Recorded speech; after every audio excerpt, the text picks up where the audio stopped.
Hello dissenters, my name is Etalyx and I am here today with a quick little video. This is going to be a mini indie highlights video on a game called Meteor Storm Escape. This game's available on PC, Mac, as well as iOS devices, and I imagine if you're interested at all in this game, it's probably going to be for iOS. Now, if you want to download it on that platform, it's going to be free initially, and you're going to have to pay for extra content. I don't know what all that includes, how much that costs, whatever, but the base download is going to be free. Similarly, on PC, there is a little free demo you can try out that gives you a level and a vehicle, and you can just mess around with that. But the real retail game on PC is going to be just a little over $3. So, got that out of the way, let's go ahead and hop into playing a session. So you get to choose a vehicle, and I notice here that there's more craft coming soon, so I guess this game is going to be updated over time. The difference in craft is not immediately apparent to me other than their visual style. I don't know if they have different stats or what, but we're gonna go with Peregrine, I believe, the red vehicle here. And now that we've selected that, we do have a few different maps to choose from. Now the maps are going to be more or less the same, okay? The premise of this game is that you are kind of racing against the clock. You've got fuel, you've got boost, you've got to collect these resources as they're constantly depleting in order to keep going further in the track and get higher scores. So I think these are mostly just aesthetic changes. It's all going to be pretty much the same track, though it is quoted as saying procedurally generated.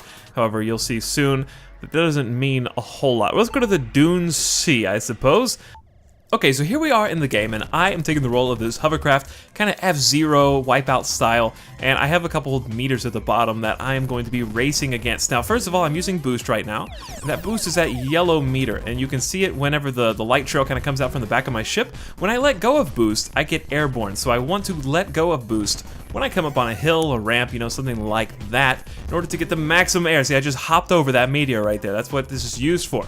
Now, while I'm in the air, while I'm airborne, I can hold X and then move the arrow keys in order to do stunts. Stunts will allow me to replenish my boost meter, and going through that green beam of light that stretched to the heavens that you just saw there will allow me to refuel my ship. And I don't want to hit the rocks like that, or my blue shields at the bottom will decrease, and I have to run through the blue power-ups that I'm kind of passing over in order to refill that particular meter. I think there's one right over this hill, so let's see if we can... Of course, getting that allowed me to ram into another rock, so that's pretty fitting.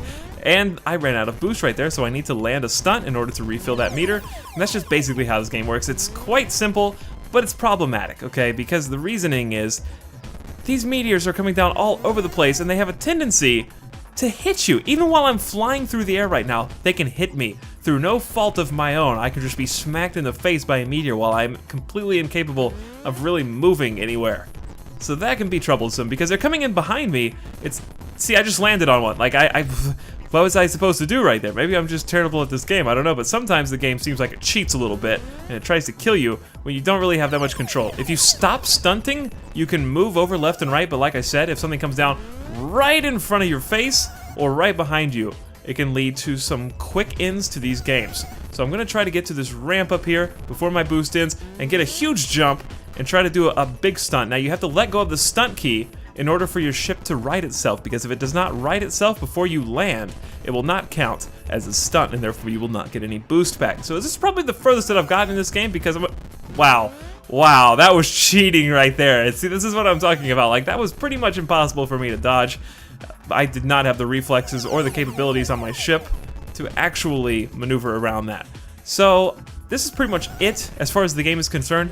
This is it. So like I said, it's a pretty short game, pretty simple. That's why this video is going to be pretty short as a result, and I did not mean to do that. Now I'm out of boost, and so now I just have to try to do like a stunt without actually having any boost to jump myself, and I'm damaging my ship, so this is not going to end well. Actually, yes, I can actually get some boost back. Okay, we're on this. We're just going to do backflips, do some crazy backflips. We're running out of fuel. There's a fuel thing right there. I think I hit it. Okay, so this is good. Now, my ship's on fire. That's not good. I'm about to get game over. Even though I ran through the shield at the last second, it still says that the game is over. So you get tracked your distance, best distance on each map, how much style points you got, and your top stunt. What you can do is go over to their website. They do have a little in-browser demo. You don't have to download anything as long as you have, as long as you can run Unity. You can actually play this for yourself in a limited fashion. So I'd strongly advise at least going out and trying that and giving it a fair chance. There are a couple other things I do want to point out about this game.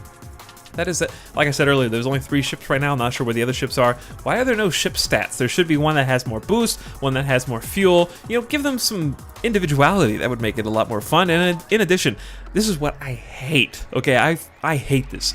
Follow to unlock free mission? Why do I need to follow someone on Twitter to get retro pyramids? Even clicking on that just opens up, Twitter. Like, I don't I don't want to do that. Also, when I first opened this game up, when I selected my ship, it closed my window and then opened Facebook for the Facebook group for this game.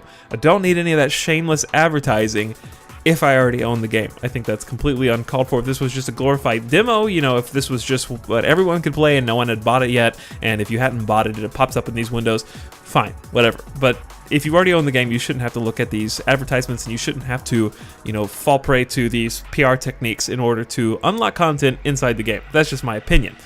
Okay, so apparently I'm playing Retro Pyramids, so you can kind of get an idea of what the different levels look like. They all pretty much follow the same category of having like trees or something, these little white sticks in the ground, and then having falling meteors with some hills. So really, it's a very simplistic game, guys. That's why I said this is going to be a short video review. Some of you will love it, some of you will hate it. That's fine. Either way, I just wanted to let you know that it exists, because that's what I do.